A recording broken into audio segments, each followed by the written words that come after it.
All right, let's dive into the power of our thoughts. You sent us this YouTube video, You Become What You Think, The Secret to Transforming Your Life. And this PDF, You Become What You Think, Master Your Mind, Master Your Life. So much to unpack there. So let's get into it, shall we? What really jumped out at me was this idea, and both sources really hit on this, that our thoughts actually shape reality. They do. It's not just some fluffy feel-good concept. Both these sources emphasize that our thoughts have real power. But it's so easy, isn't it, to get caught up in that sort of toxic positivity thing where it's like, if I just think positive, then good things will happen. Exactly. It's not quite as simple as that. So there's got to be more to it. There is. The PDF actually gives us a great example. Like, imagine you oversleep. Oh, the worst. And you miss something important. Instead of dwelling on the regret or the consequences. Oh, the shoulda, coulda, wouldas. Exactly. The key is to focus on the present moment. Okay, what can you do right now to salvage the situation? So it's about taking action rather than getting stuck in that spiral of what ifs. So it's kind of like that whole Eckhart Tolle power of now thing. Absolutely. The present moment is all we truly have, and it's in the present where we make choices and take action. Right, okay. Now here's where it gets interesting for me. The PDF also talks about how so much of our suffering is actually self-created. Us. And that it comes from this negative self-talk. That inner critic we all have. Okay, so much to unpack there. We often think of suffering as something external, you know? Right, like it's happening to us. Things are being done to me, not something that we're doing to ourselves. Exactly, but we have more control than we think. And it's not just a matter of, oh, just acknowledge it, move on. Right, like easier said than done, right? Absolutely. The PDF offers this approach that's rooted in Stoic philosophy. Okay, I'm intrigued. The Stoics, they believed that we can't control those external events, but we can control our reactions to them. Right. So instead of, beating yourself up for a mistake. Oh, I'm so bad at that. Try labeling that negative thought. Like literally ask yourself, is this thought helpful? Is it even true? This creates distance, and then you can choose a more helpful response. That makes a lot of sense, but it also feels a bit counterintuitive, like letting go of that need to control everything. It is. It's a practice, not perfection. Okay, how do I actually apply that, like when I'm facing a real challenge? Yeah. This all sounds good in theory. It starts with noticing. Noticing when those negative thoughts pop up, okay, and then just try reframing them. So instead of, I can't believe I messed this up, try, okay, I made a mistake, what can I learn from it? That's good. It's a subtle shift, but it can make a big difference. That's a good one. Now, both sources also touch on this idea of detaching from material possessions for greater peace of mind. They do. I feel like that's something that comes up a lot in this realm of, personal development, spirituality, and all of that. Right. It's about recognizing that true peace, it comes from within, not from external things. And the PDF has this really compelling image of zooming out on a map, like you're seeing yourself from this bird's eye view. Right, like getting some perspective. And suddenly, all those possessions we cling to, they seem so insignificant. Exactly. And then the PDF also brings up that analogy of the Buddhist monk. Yeah. Emphasizing how letting go of attachments leads to a deeper sense of peace and acceptance. It's not about renouncing all your belongings, but more about understanding that true happiness, it's an inside job. Oh, I like that. It's not about what you have, it's about who you are. This idea of the subconscious mind influencing our actions really intrigues me. It's powerful, isn't it? Yeah. Can you explain that a little bit more? Like, how does that actually work? Well, the subconscious, think of it as being shaped by our ingrained beliefs. Okay. And a lot of those beliefs, they come from our past experiences. The video even uses this example of dream analysis. Oh, interesting. Now, dreams can sometimes reveal these deeper fears and desires and beliefs that we may not even be consciously aware of. Have you ever noticed yourself reacting in ways that just seem automatic, like you're on autopilot? Absolutely. It's often these subconscious patterns driving that. It is. And the cool thing is, the video suggests that we can actually use tools like visualization and affirmations to rewire those patterns. Oh, interesting. So we can actually change those subconscious patterns. We can. And the video gives this cool tip about framing those affirmations in the present tense, like, I am successful rather than I will be successful. Ooh, I like that. It's like you're tricking your mind into believing it's already true. So fake it till you make it. In a way, yes. And that's where this whole concept of neuroplasticity comes in. Our brains are constantly changing and adapting based on our experiences and our thoughts. So by consistently visualizing our goals, repeating those affirmations, we're actually strengthening those neural pathways associated with those desired outcomes. I love that. But, and this is something I struggle with, it can't just be about visualizing, right? You've got to take action. Oh, absolutely. You can't just sit on the couch visualizing winning a marathon and expect to cross the finish line. Right. You've got to train. You've got to put in the work. But speaking of effort, both these sources, they also delve into this connection between our thoughts and emotions and our physical well-being. Oh, interesting. Yeah. And it's not just some mystical woo-woo concept. It's actually backed by science. We've all experienced how stress can manifest physically, with headaches, muscle tension. Exactly. And on the flip side, positive emotions can actually boost our immune systems and promote healing. Like happy thoughts, happy life. It's kind of like that. There's definitely something to that. But in our busy world, how do we actually prioritize this mind-body connection? That's the $1 million question, right? It is. And that's where self-care comes in. Oh, sure. Both sources highlight things like meditation, mindfulness, and simply listening to your body signals. Okay. These aren't luxuries. They're actually essential for maintaining that healthy balance. I think that's a good place to stop for now. Yeah. We've covered a lot of ground already. So until next time. We'll be back with more insights into the power of your thoughts. So we were talking about how important self-care is.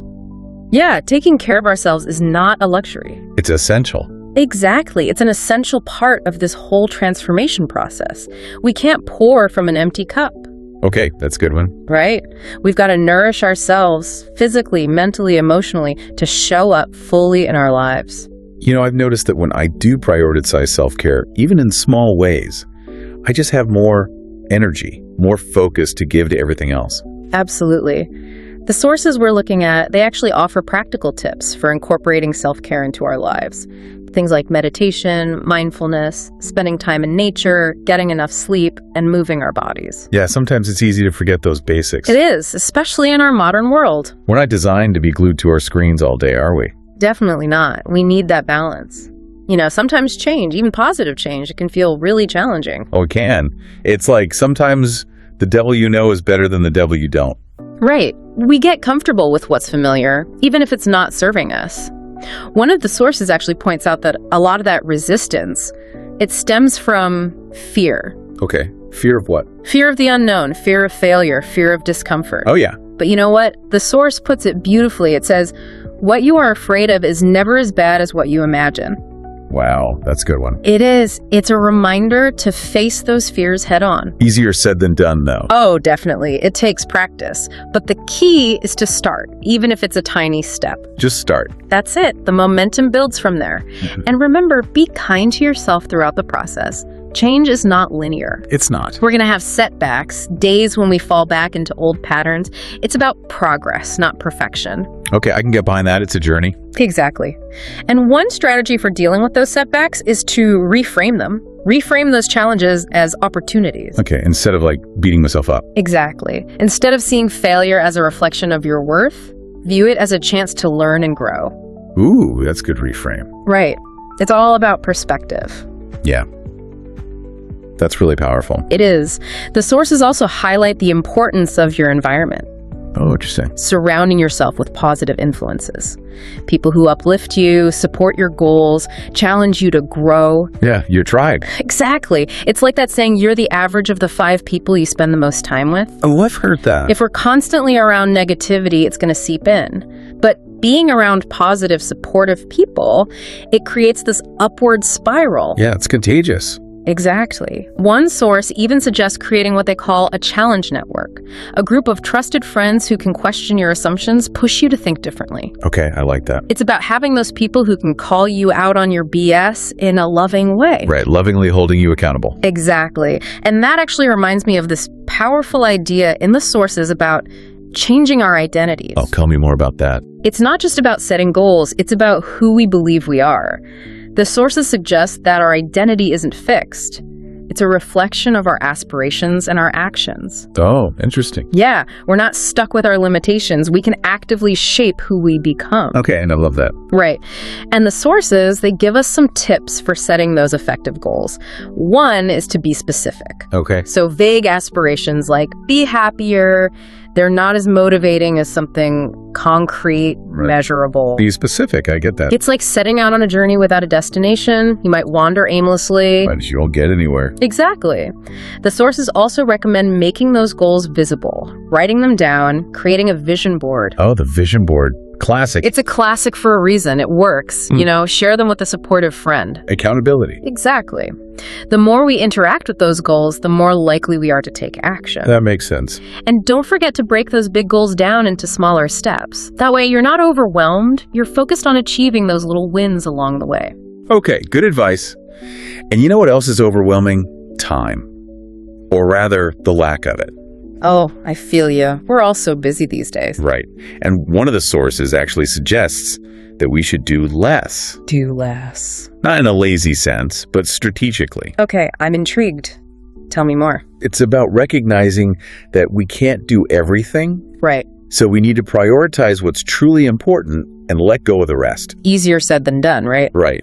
But one practical tip from the source is to have 2 to-do lists. 2. One for all those open tasks, and then another one for what you're actively working on. Okay, I like that. And you only move a task to the active list once you've completed something else. So it's about staying focused, avoiding that overwhelm of a never-ending to-do list. Exactly. And you know what else can cause a lot of anxiety? Finances.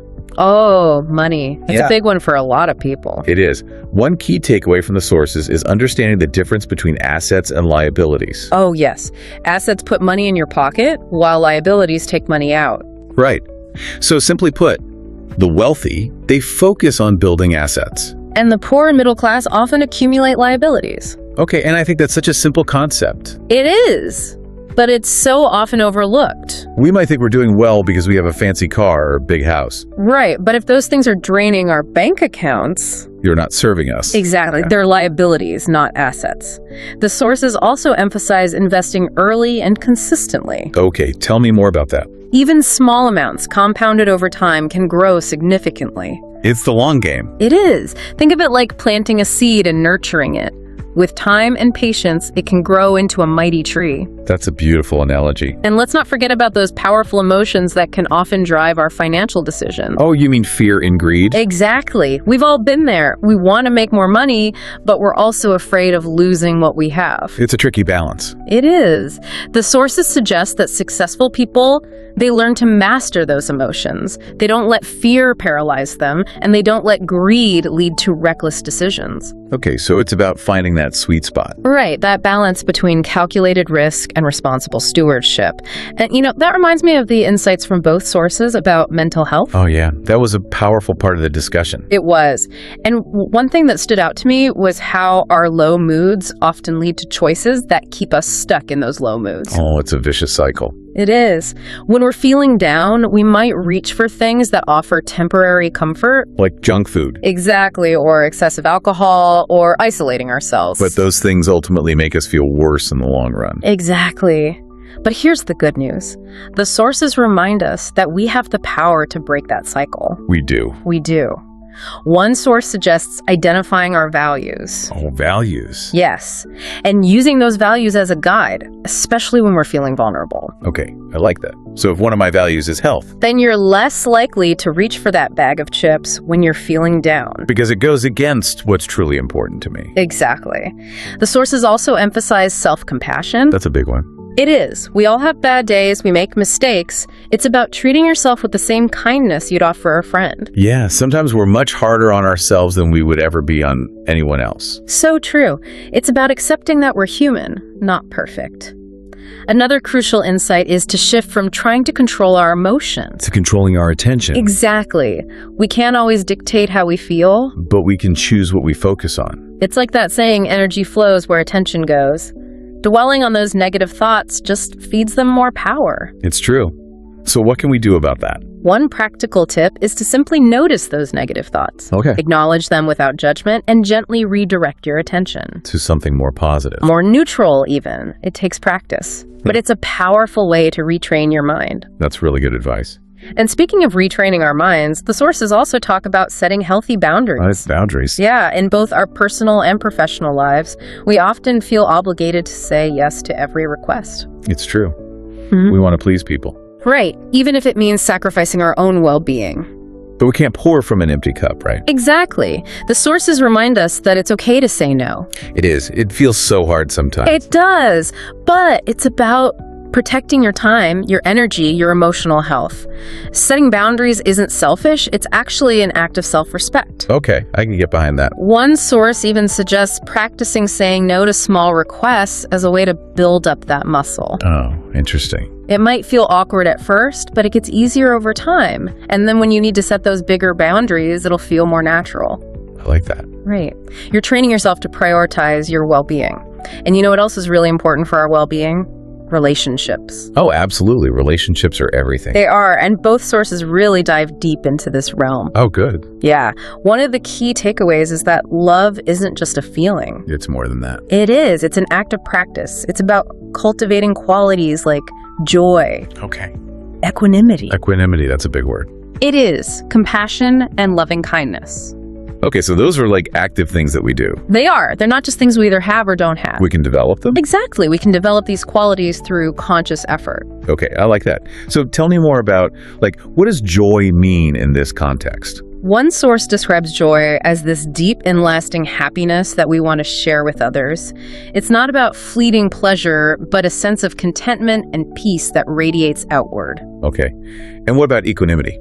Equanimity is that ability to blur the lines between ourselves and others, to see their suffering as our suffering. Oh, wow. It's about developing this sense of interconnectedness, shared humanity. That's a powerful concept. It is. And then compassion. Compassion is about seeing and understanding the suffering of others. So kind of going hand in hand with empathy. Exactly. Empathy is that ability to feel what others are feeling.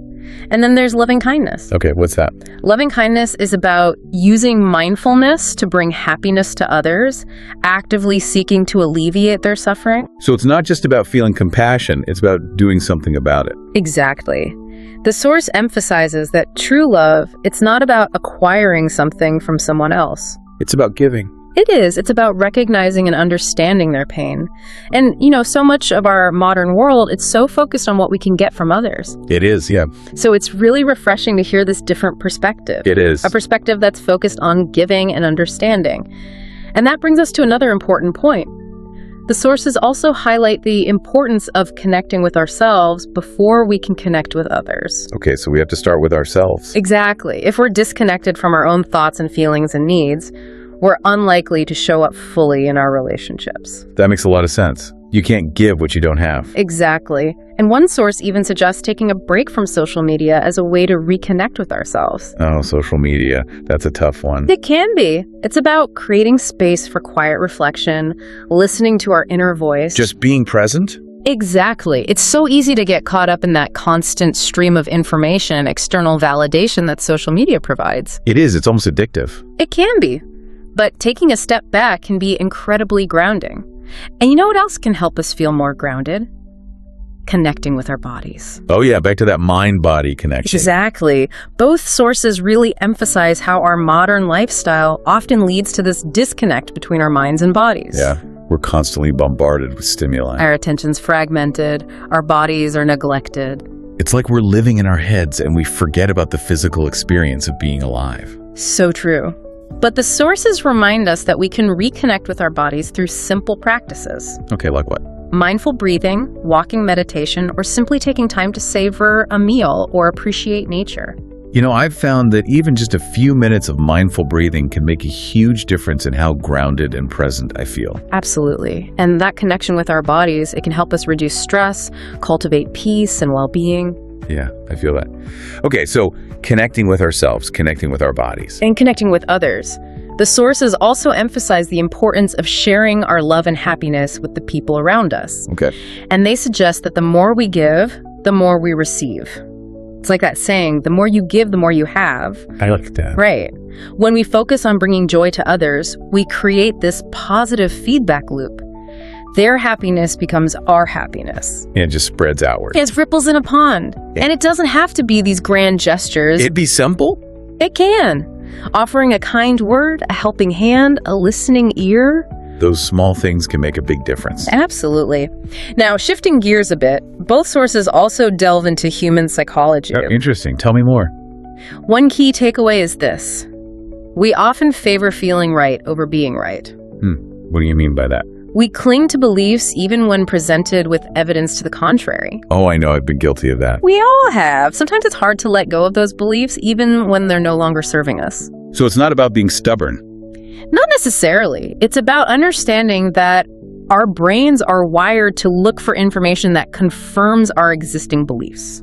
So it's like a self-preservation thing. In a way, yes. It's about those cognitive biases that shape our thinking. Okay, so how do we overcome that? Well, the sources suggest that one hallmark of wisdom is recognizing and challenging our own biases. Okay, but that's easier said than done, right? It is. It takes conscious effort. Wow. One source actually encourages us to think more like scientists. Scientists, okay. Yeah, valuing data over assumptions, testing our hypotheses, being willing to adjust our beliefs when presented with new evidence.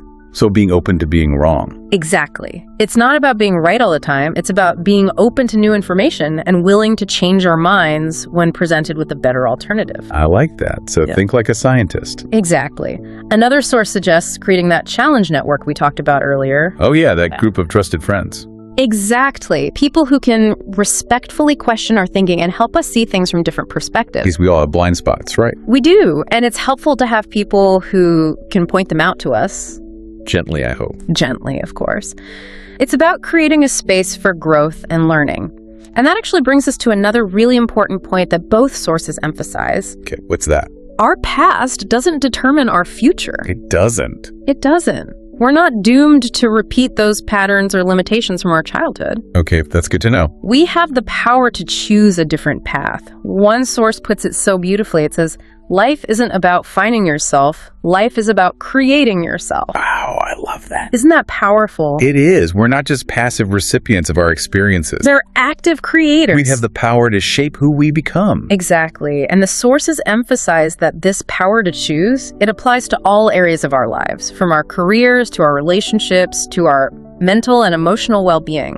But sometimes it feels like those external forces are working against us. Oh, absolutely. There are definitely social pressures that can influence our decisions.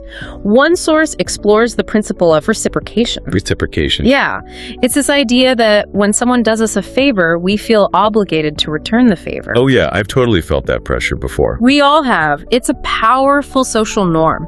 Think about those times you felt pressured to buy something after receiving a free sample or a discount. Oh yeah. The free sample, that gets me every time. It's a classic marketing technique. And the source encourages us to be aware of this principle and think critically before reciprocating. Do we really want this product, or are we just feeling obligated? That's a good question to ask ourselves. It is. It's about making conscious choices rather than just reacting automatically.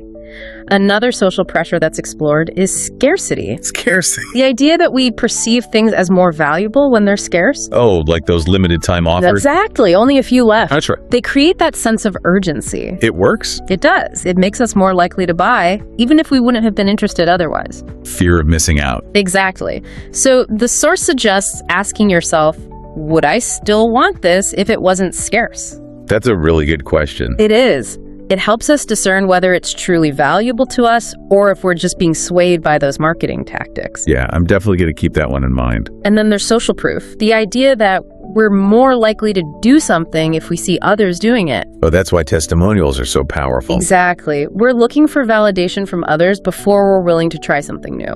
It's like, well, if they liked it, maybe I will too. Exactly. But the source reminds us to be critical of social proof.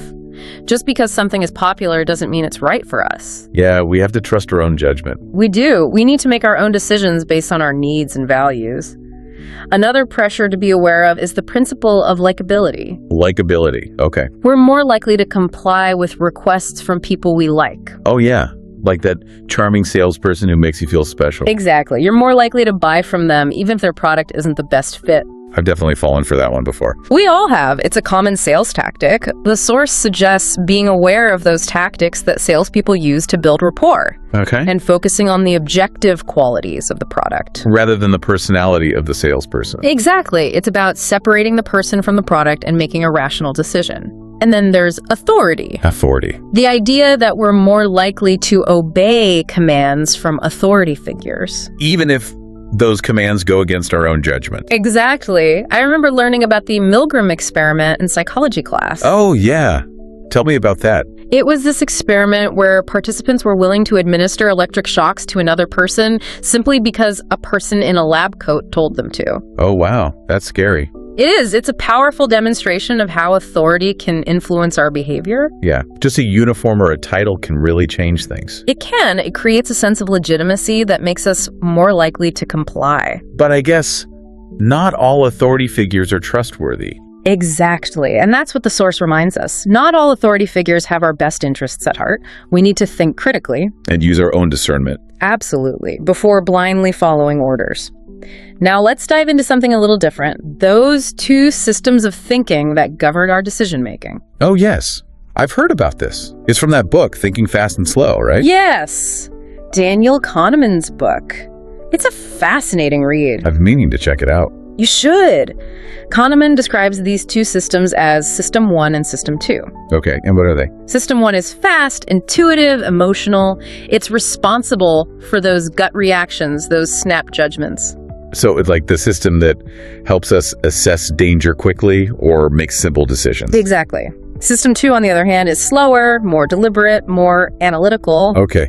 So we use that for the more complex stuff. Right, when we're solving complex problems, making important decisions, trying to control our impulses. So it's like System 1 is autopilot, and System 2 is the pilot taking over when we need conscious control. That's a great analogy. And Kahneman argues that these two systems, they're constantly interacting, influencing our thoughts, our feelings, our behaviors. It's a complex dance. It is. And the interesting thing is that System 1 often operates beneath our conscious awareness. Really? So we're not even aware of it? Not always. It can shape our perceptions and decisions without us even realizing it. Wow, that's kind of scary. It can be. But by understanding how these systems work, we can start to recognize when System 1 might be leading us astray. Exactly. And then we can engage System 2 to make those more informed choices. That makes a lot of sense. It's about becoming more aware of our own thought processes. Exactly. And one of Kahneman's key insights is that our beliefs are often structured by memory and narrative sense-making. Okay, so we create stories. We do. We create stories to explain the world around us, even if those stories aren't entirely accurate. It's like our brains are trying to make sense of things.